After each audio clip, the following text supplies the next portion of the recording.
The main point: she had a 3-year affair on the internet and over the telephone. It started in 2014 and ended in 2017. Married 18 years when it started, with 2 kids in grammar school. We live near NY, he lives in the Southwest. They met on an internet forum. He flirted with her, she jumped in with both feet. They wrote each other dirty fantasy stories and emailed them to each other. She pursued him, wrote how she loved him, thought they were of the same soul. He seemed to just be in it for the bonding stuff. If she wrote "I love you," he would respond with "love you too." All of this was done at 2 to 3 in the morning, probably 2 to 3 nights a week. I thought she was on Facebook connecting with old friends. That's what she told me when I asked.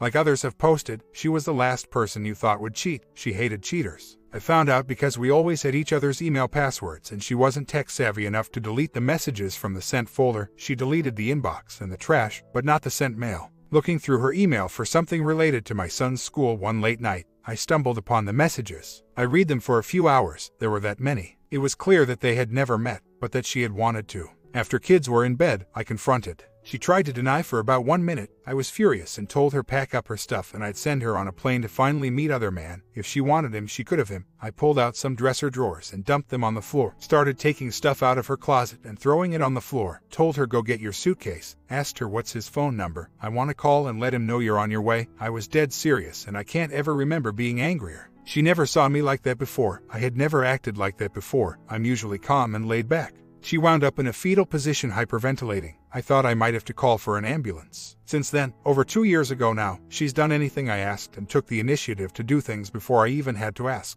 If not for the kids, I would have divorced her. Now she is so attentive to me that I feel like I'm taking advantage of her. I still love her, but it's different. I guess that's why I'm here. I read all of the emails. She was saying stuff like, someday we are finally going to meet. What do you think our first kiss will be like? That was one of the things she liked to ask him. She sent him links to songs, old videos on YouTube, love songs with a couple dancing, and told him, when we finally meet, that's what I want our first dance to be like. Really pathetic high school stuff it seemed like to me, so unrealistic. She's almost 50 years old. Really, it's the type of stuff I felt stupid saying even when I was in high school. I think it would make a difference if it was physical. She told me it was all just fantasy and that she knew they would never meet. I don't believe that. I think she would have met him if he came to her, but he couldn't afford the plane ticket and it would have been outside of her comfort zone to try to fly to him. She never offered to try to meet him. You'd have to know her. She doesn't have any friends who would support an affair, and she hates to travel alone. She's very uncomfortable with it. Maybe she would for him, but she wouldn't like it, and she would have to come up with an excuse to do it, and she didn't have one.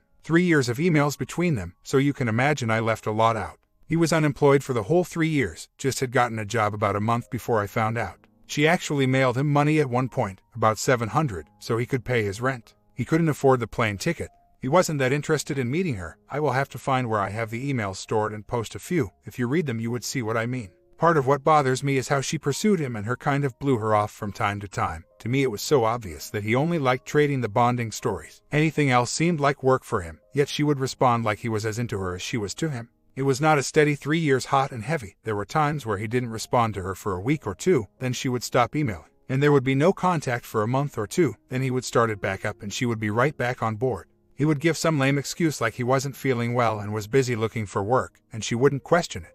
Yes, I sent a certified letter to his wife. Actually, the letter was a no-contact letter from my wife to him, but I sent it certified to his wife. My wife wrote the letter in her handwriting, but I dictated it. This was the same night I confronted. The sun was coming up by the time I asked her to do this, but I told her don't do it if you don't want to. If you want to be with him, just tell me. I don't want someone who doesn't want me. We were both exhausted at that point. She said just tell me what to write.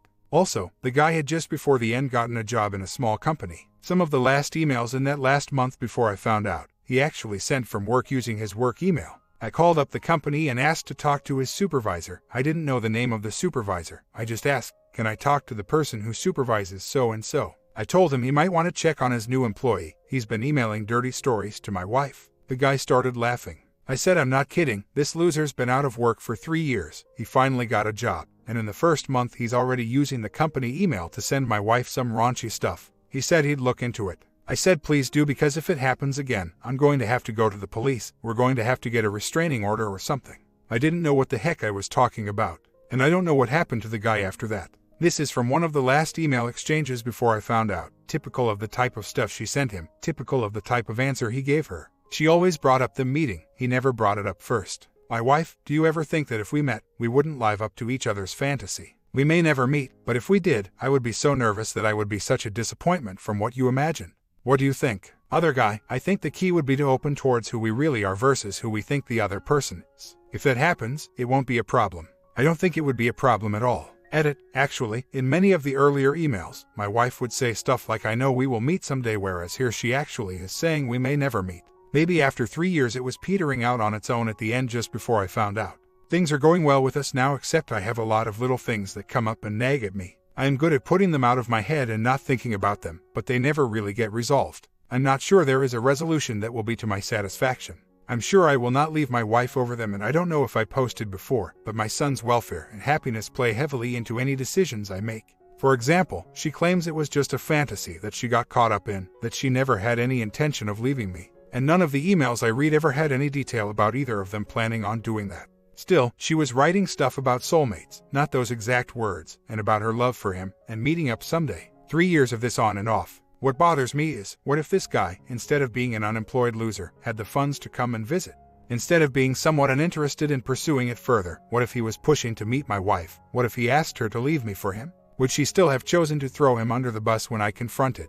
I don't know. I love my wife. I posted only about the affair, but I have a long history with her and she always has supported me, has always been my biggest cheerleader. Even during the affair, I never sensed that she wasn't on my side. This is 2 years old for me, so I am not raw or really hurting. I consider myself pretty much over it. My life is good. My kids are great. I am happy with my life. I am not at all questioning my decision not to divorce and barring another cheating episode, even if I have some nagging thoughts about it. But people are right, something has been lost. I still respect my wife, maybe not as much as I used to, but there is something more intangible that has been lost. I don't know the word for it, but it's like I used to think she's always been there for me, through thick and thin, every single time, and now I think she's always been there for me, well, except for that once. Maybe that's a little too dramatic, but is there a word for that feeling? I'm pretty sure they never met, but it was physical. They, for lack of a better or cruder word, pleasured themselves to those emails they exchanged, and they also spoke on the phone on occasion, and I know they did it then too. To me, that is physical. Also, she started experimenting with different grooming techniques during this. They mentioned these things in the email. As far as I could tell, no inappropriate pics or video were involved. Neither ever mentioned it. My wife hardly texts and never uses Skype or anything like it. But I do consider it to be physical. It doesn't make any sense. She said, it was all just fantasy. I never meant to hurt you. I lost my way. I got away from God. I never had any intention of leaving you. And my favorite, I was in a bad place. We are healthy. Our kids are healthy and doing great and everything. Our families are healthy and doing okay. We are not hurting for money. What bad place could you be in? My wife knows me very well. Maybe she didn't expect me to go ape crap and empty dressers, but she had to know I would be ready to walk if she cheated. I almost did walk. I think if she didn't collapse like she did, I probably would have been out the door. They exchanged pics and were on each other's Facebook, just nothing dirty as far as pics. But she did tell him how handsome he was and how pretty she was. He was nothing special in the looks department. He had some pretty obvious defects, not hideous, but not handsome, but I don't like to make fun of anybody for their looks. He was self-conscious about his defect, and my wife tried to make him feel better about it and reassure him. It wasn't about looks for her. My wife is pretty. I was not a pro. I just did what I felt. When I was reading the emails one after another, I was getting angrier and angrier. It was a Saturday night and we let the kids stay up later on Saturdays. Usually they didn't last that long. They would drift off on the couch with the TV on and then we'd walk them into their bedrooms, but on this night, they were watching the movie Grown-Ups and laughing like crazy, and it was 11 before the movie ended and we got them to bed. Meanwhile, my wife is walking around like nothing's wrong, actually giving me little winks and smiles. I felt like I was going to explode. Another thing I didn't post yet, I don't think, was that I had been feeling like our marriage was getting maybe a little stale. I felt like we still loved each other, but we were focused a little too much on the kids and not enough on each other. I had tried to talk to my wife about it for a couple of months, but something always either interrupted it or sidetracked it. So, about a week before this, actually 5 days, the Monday before, I had written my wife a letter, not even a page long, saying how much I loved her and wanted to improve our marriage, that our kids were getting older and we had devoted so much time and effort to them, but now that they were both in school and a little older and we should have more time to spend together doing some more adult type of stuff more often. I wanted to improve things with us, not that things were bad, but that I wanted to spend more time with her alone, be more romantic. And yes, have more bonding. Maybe leave the kids with grandma and grandpa more often and go stay in a hotel for a night or two every so often. Do it in the kitchen or in the living room or in the middle of the day instead of always around the kids' schedule. I had seen friends of ours and even siblings of ours doing this, leaving the kids overnight with a relative every so often, and I was a little jealous of all of them. Not all of this was in the letter, but that was the gist. I left the letter for her where I knew she would find it when I went to work, and when I came home, She greeted me at the door and told me how much she agreed with what I wrote, was a little more affectionate than usual, and that whole week I was feeling pretty darn good and looking forward to what was to come. She seemed like she was completely on board with what I wanted. So, when I stumbled upon the emails, I couldn't believe it. I was sitting there watching my family acting perfectly normal, thinking these kids' lives are about to be blown apart, and here my wife is waltzing around the room, laughing at the movie, eating popcorn, smiling, like nothing's going on. I felt like one of those cartoons where the blood all rushes to the character's head and then explodes. I was sure my wife or the kids would notice, but they were oblivious. At some point I looked to see, well, when was the most recent email? Was there anything since I gave her the letter on Monday?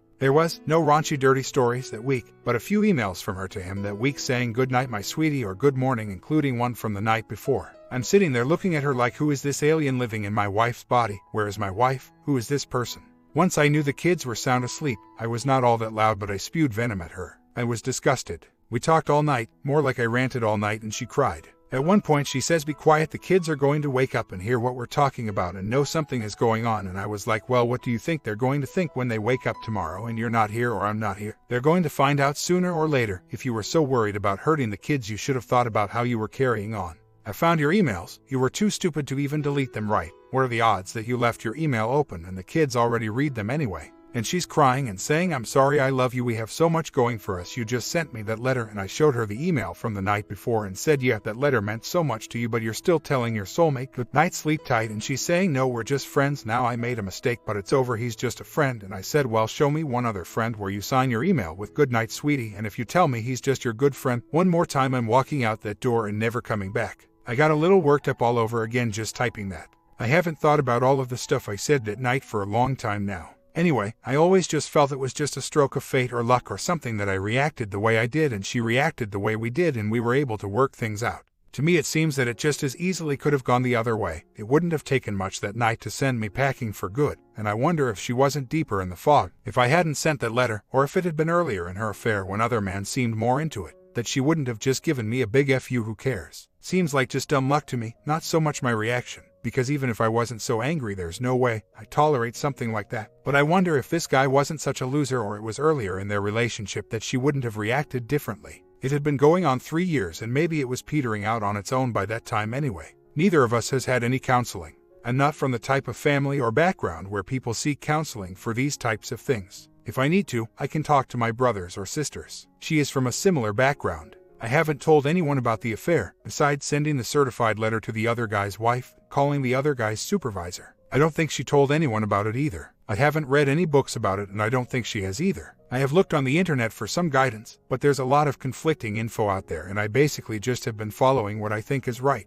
I have no methods in place to verify she isn't communicating with other men. I always had passwords to everything, and initially after I found out, I did check up on her from time to time, asked her to give me her phone, checked her Facebook, checked her emails, etc. Asked who each person on her Facebook was, noticed she had a lot of people, both men and women, on there who she didn't know in real life, and told her it made me uncomfortable, and the next day they were deleted. To be honest, it made me feel like a wuss, checking up on her like that and telling her that. Like I was somehow afraid she would love one of those people more than me. It made me feel like a bit of an insecure whiner. It made me feel weak and I didn't like it. I won't do it again. If she wants to do it again, that's up to her. If I'm not enough for her, then I wish she would, because I have absolutely zero desire to stay with someone who doesn't love me. He's just staying for reputation or for money or even for kids, which conflicts me a little because I sometimes feel like I only really stayed, at least initially, for the kids. I do look at her email and Facebook every so often, a little more closely than I did pre-affair, but it's few and far between at this point. If she wanted to cheat again, she is a very intelligent woman. I doubt she would use a method I have access to again after what happened last time. Never heard a word from the other guy's wife or the other guy. My wife blocked them both on Facebook. Early on I used to look at her browser history on our computers and her phone and never found anything, but the kids used the computers and sometimes even her phone, and or at least the older one, was old enough to know to delete browser history if he was looking at anything he's not supposed to, so I'm not sure she never looked him up. I find it hard to believe that they had this thing on and off, mostly on, but maybe petering out. But still, it lasts 3 years. And then all of a sudden, she sends that letter and neither of them ever try to contact her. But that's her story and she's sticking to it. Actually, I just brought this up the other morning. Reading the stories here might be setting me back a little. There was a strange umbrella in our bedroom, and my son said, "Mom, whose umbrella is that?" And my wife said, "It's your father's." And I said, "No, it's not mine." And by that time my son was out of the room, and I said to my wife, "Maybe it's some other guy's umbrella." And she gave me a sad little look and then just looked down. I felt bad, but I was running late and had to take my son to school, so he ran out to get in the car, and she kissed me goodbye at the front door. And I said to her that I found it hard to believe that the other guy never tried to contact her, and she never tried to contact him after 3 years. How could that possibly be? And she just said, "Well, it's the truth. I'm so sorry." And I said, "Well, I just find it hard to believe, and I don't think I'll ever believe it," and just shrugged my shoulders and left.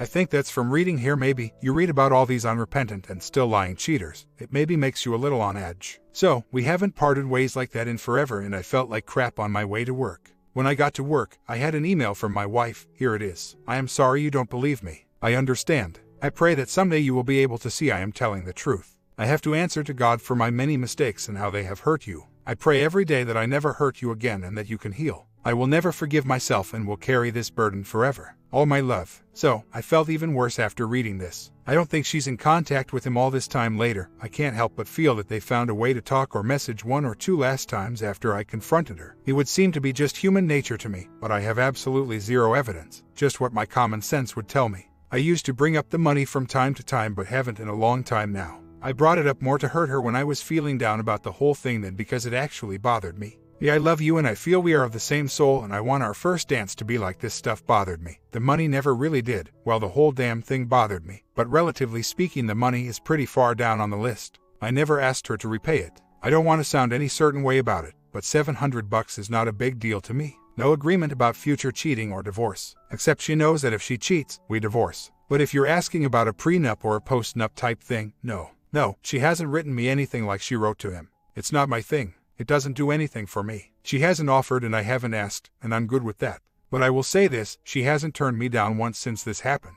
If I climb in bed at 2 a.m. and start pinching her butt and rolling her over, she doesn't tell me she's too tired or has to get up early the next day, even if it's true. I took advantage of that early on, but I really don't want someone who is just trying to appease me or does what I want because they are afraid of how I will react, of what I will say. By the way, the umbrella was her mother's. She called looking at later that night. Our relationship is good. She says it's good and acts like it. Lately I've lashed out a couple of times, like I posted before. I don't think it solves anything. It doesn't make me feel any better and definitely doesn't make her feel better. I feel better for about 1 second after I do it, if that. I never thought our relationship was bad, just maybe could have been better, and saw others doing certain fun things that I thought we could be doing, going away together, spending more time together without the kids, which we've done. All those emails, hundreds if not thousands, over the course of a couple of weeks after finding them I had read every last one, and what struck me is that she not once ever said anything bad about me, or good. She never talked about me at all. The only thing she would say is stuff like, "You can call me later between 6 and 8, my husband is going out with the boys and I will have privacy." The only thing she ever said about me was something like, "My husband is a good man but he just doesn't get it." When I showed her that one, she told me she didn't remember it and doesn't know what she meant by it. Physical life is good. She never says no to anything. She seems enthusiastic about it. I wouldn't forge ahead if I felt like she wasn't into it, but every time I initiate, she seems into it. She doesn't initiate very often, but I do it a lot, so I don't think I give her much of a chance to initiate. She pinches my butt on the way out the door to work most days and does some other things too. That behavior totally was absent since we had kids until after the affair. I guess I feel like we're best friends, except I'm the kind of best friend who lashes out about a past hurt from time to time. I don't have any friends closer than her, who I confide my thoughts and feelings in more than her, even my siblings who I'm pretty close to. What I was talking about that she never wrote for me was the really raunchy stuff. I did consider maybe she really likes this stuff, but I don't think she does. I think she just did it because once he had her hooked, she just went along with the stories thing. I know she was uncomfortable writing the first few, but she got to enjoy them over the course of time. We saw each other every morning and night. I've never had to travel much for work, so we don't communicate via written word. We talk to each other. This guy and her communicated via email and private messages, but it was like they did it only for an hour or two in the middle of the night a few times a week. This guy lived with his wife in a very, very small apartment and had to wait until she was out or asleep to communicate.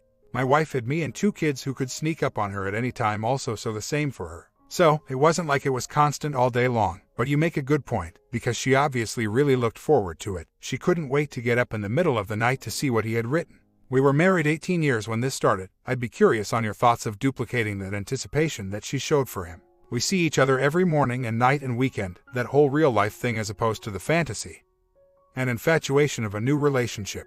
And at least from my wife's end, I could see that it was about that exciting new feeling you get when you first meet someone and are finding out all about them. Even after 3 years, they didn't trade enough information about their real lives that they would know each other very well. I don't think you can duplicate the excitement of a new relationship, the excitement of finding everything about this new person in your life, in a 20-year marriage. Of course, there are things in a 20-year marriage that you definitely can't duplicate in a new relationship, too. I like that my wife knows me better than anyone else, and I know her, which is the other side of the coin that you can't get with someone you just met. Plus, hearing you're special from someone who never said it before has a bigger impact than hearing it from someone who tells it to you every day. Even hearing that from your spouse can get routine. Yeah, I love you, you're special stuff, that stuff I do and did say, and I was sincere. But I think after 20 years it loses something and becomes routine rather than hearing it from someone new. You're right, I have never told her she's my soulmate, but this guy didn't either. That's something she arrived at by having him parrot a lot of her likes back at her. The thing is, this guy was not very direct. He didn't start out with you're special, you're sexy, or you're hot and telling her anything raunchy. It started out with him kind of echoing her comments, liking her comments. If she posted she liked a certain song, he responded by posting a link to the song or posting some of the lyrics, stuff like that. Pretty soon she was like, we have so much in common, and he was like, yeah, we really do. And then he started asking her, what kind of food do you like? What's your favorite TV show? What do you like better, hot dogs or hamburgers? And before you know it, he throws in a question about bonding. To me it seemed like he was testing the water.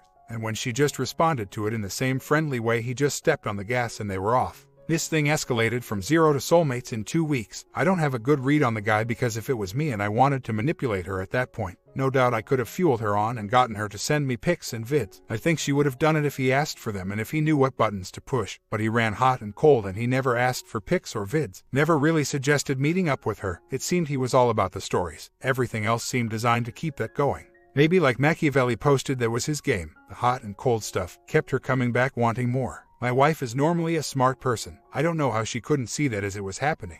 It reminds me of when I was younger. I dated a lot of girls, and they would have guys who were very friendly with them, offer to do things for them, drive them places, buy them things. I don't know if you get my drift, but these guys were trying to get with these girls, and I would say to the girl, if you're with me, just tell this guy to get lost. And they would say, oh, he's such a nice guy, he's just a friend. And I would say, are you crazy? Do you ever see this guy do nice things for other guys? He only does them for girls, and hot girls at that. But I came to realize that these girls really did believe there were a lot of these really nice guys out there. I know a lot of these girls smartened up when they got a little older. It seems like my wife fell for that type of thing with this guy, which is strange, because one of the many things I liked about my wife when I first met her was that she always could see right through that crap, and my wife did get a little immature with this guy. I did find it amazing that my wife could be so into it after only 2 weeks of communicating with the guy. The guy did know how to play up the whole we have so much in common angle, but still, 2 weeks. She wrote him at one point something like, do you believe that we didn't even know each other 2 weeks ago? My wife was never the type to think the universe revolves around her. I know that type and never could stomach it.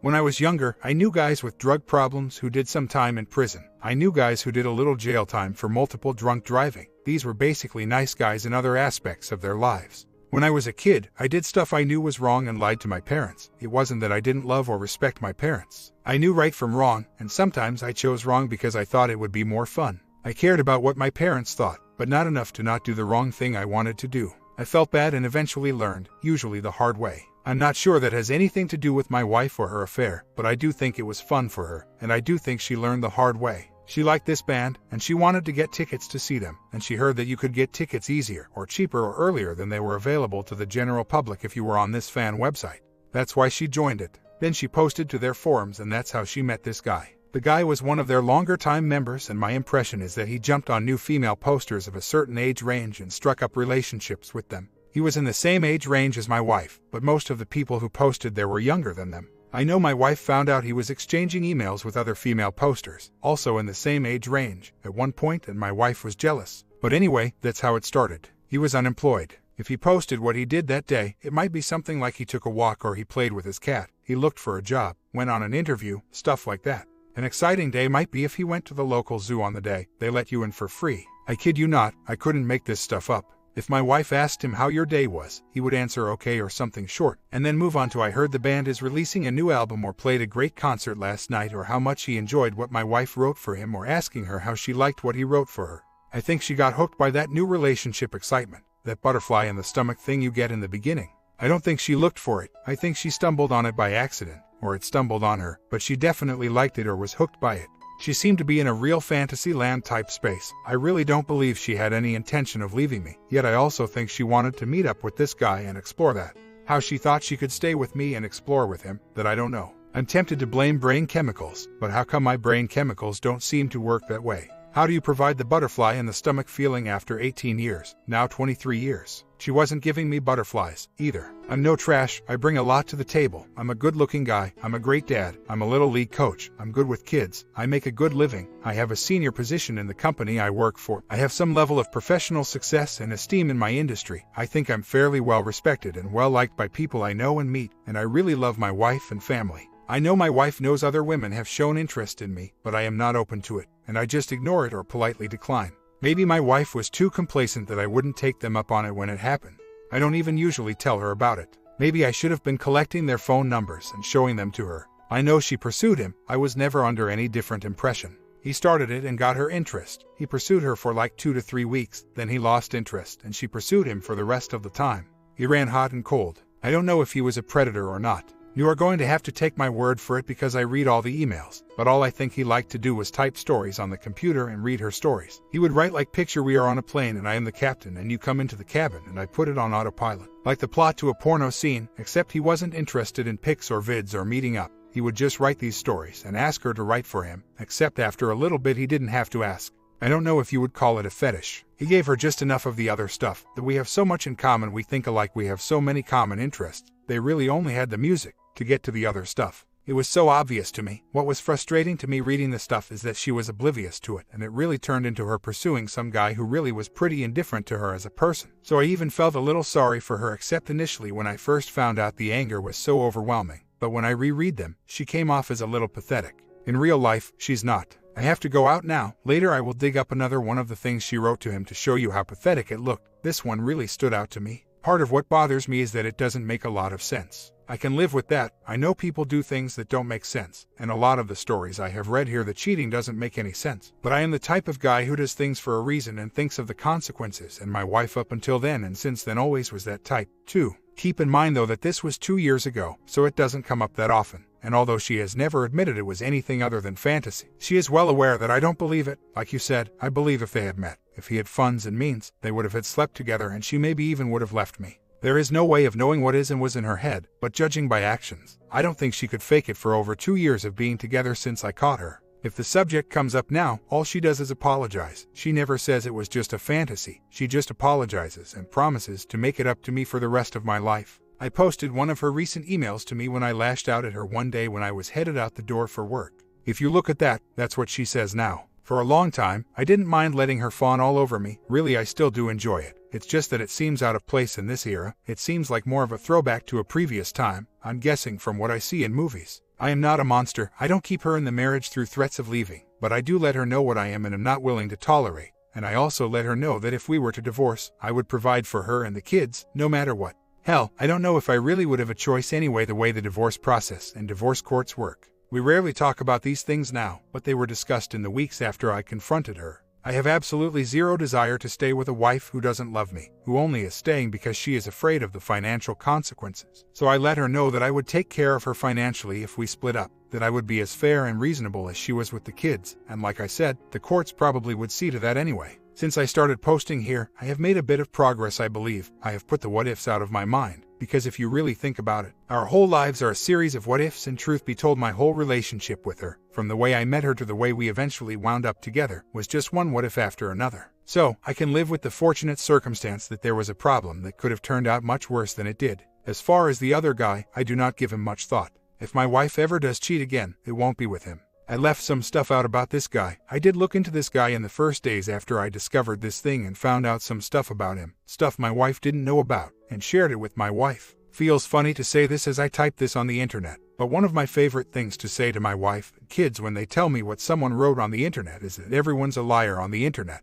My wife told some outright lies to him, and a lot of lies of omission and, to put it kindly, exaggerations. Nothing like his lies of omission, though. I don't think love would have stopped me from leaving her that first night I found out, or on some days in the first few weeks afterward. I was very angry that night that I confronted. The more she tried to apologize and explain, the angrier I got. I was ready to walk out the door. There were a lot of emotions, anger and betrayal. I wanted to hurt her, to exact some revenge, to make her feel as bad as I did, and my natural instinct was to walk out the door or somehow reject her as badly as I felt rejected. To verbally attack her for her lack of character, for her being a hypocrite, about hating cheaters, about loving me, for risking our family, for risking the kids having both parents every day, and for 3 years she pursued the other guy. I emphasized the 3 years, plus I had given her a letter saying how I wanted to do some different things to bring us closer and have more fun together about a week earlier, which she wholeheartedly embraced, and she had given her little nighty-night email to the other guy just the night before. Plus how I caught her, she didn't know enough to delete her sent emails, which I was saying how stupid could you be? How blind and how much of a fool am I? How did she think I felt that she pursued such a loser? Couldn't she even find somebody halfway decent to cheat on me with? Maybe I'm not the greatest guy in the world. But to do this to me with some guy who has been unemployed for over 3 years, who she had to send $700 of my money so he could pay his rent, how big a liar and a fraud she was. I was viciously ridiculing her nonstop and working myself up and telling her, come on, I'll put you on the plane to him myself. She was crying harder and harder, and then she collapsed into a sobbing fetal position and didn't seem like she could breathe, and I didn't know what to do. The kids were asleep in their bedrooms. I calmed down after that and stopped talking, and she started to catch her breath and regain a little bit of composure. In the days and weeks after, I had some days where I got really angry but pretty much held it in. Sometimes I ripped into her after the kids were in bed, covered the same ground a bunch of times. I think I would have left her on some of those days, except I would look at her, think about my kids, and decide to stay for one more day or a few more days. I guess there was love for my wife, but there also was a lot of anger and hurt, and if not for the kids, I'm pretty sure the anger and hurt would have won out and I would have left, at least temporarily. When I type something like this, by myself in the living room while my wife is in the bedroom, I feel weak for letting her get away with it, for staying and putting up with it, for not ending it. Then I think of my kids. I do feel safe that she won't cheat. I don't feel like I have to watch my back, and I do believe what she tells me now. I never doubt her at this point. This is in large part because for over 2 years she has regained my trust. But it also is in some part due to the fact that I don't care as much if I lose her as I did before she cheated. I had never considered it prior to finding out about her cheating. Now I have considered it quite a bit over the past 2 years, so I am more comfortable with the idea. To use a sports analogy, her one-loss record was perfect before she cheated. She was undefeated. It's like she was a baseball pitcher whose record was 20-0 before she cheated. Now she's like a pitcher whose record is 20-1. That first loss is tough to take, the one that ruins perfection. The next loss after that is just another loss. I monitored what I could for a few weeks, her phone, Facebook, the computer, keylogger. I saw no signs. After a few weeks, monitoring fell off pretty drastically. We are not with each other 24/7, and there are too many ways for her to communicate with him if she wanted to. Monitoring might make you feel better in the short term, but it's no way to live. And if you give it any thought, there's really no way you could stop two people from communicating secretly with each other if they really wanted to, unless you spent every minute of every day with them. She could use the computer at her parents', or she could use a burner phone, or she could go to the library, or 1,000 other ways. She was not computer savvy before, but I'm sure she wised up a lot since being caught. It was stupid the way she got caught, but she is not stupid. She would learn from her mistakes. I'm sure if she wanted to contact him, she could find a way to do it without me knowing. To this day she says there was absolutely no contact with other guy after I confronted her, but I don't believe her. I think they must have found a way to contact each other at least one last time. 3 years of communication, although there were some large gaps during those 3 years, is not going to just end cold turkey. It's possible that they didn't contact each other after that, but based on my common sense and reading here, it's not likely. I am not going to monitor her again. If she wants to cheat, she will find a way. That's not to say that I don't go on her phone and look in her email. I always did, even when she was cheating. I always had all passwords, and I would use her stuff out of convenience, or if I was looking for something I knew she had, like a contact or an email from the kids' school. It's just that I never was looking for anything before. What are the odds that I would look at her stuff like that for 3 years and never look at the sent email, or, if I did, not notice anything? She never protected her phone or computer, always left them lying around. It's like my eyes were closed before, they are open now, so I can't help but look around a little when I go into her phone or email or Facebook to look for something else. I used her phone when we were out somewhere last weekend, but I didn't look around, though now if I see an unfamiliar name or number, I will look, whereas in the past I wouldn't give it a second thought. I am not a big fan of monitoring. It made me feel weak and insecure, and I'm not going to keep on doing something that makes me feel bad about myself. The way she has acted the past 2 years, I really don't believe she continued contact in any meaningful way. My older son is a teenager now. He has become a bit of a computer wizard. He takes them apart and puts them together. He will help us if we have any problems. He runs diagnostic type stuff. All uncles and aunts and cousins call for his help when there are computer problems. And you know computer problems are fairly common. He found the keylogger on my wife's computer a while back and removed it. Of course, he thought it was there to catch him or his younger brother doing stuff they shouldn't.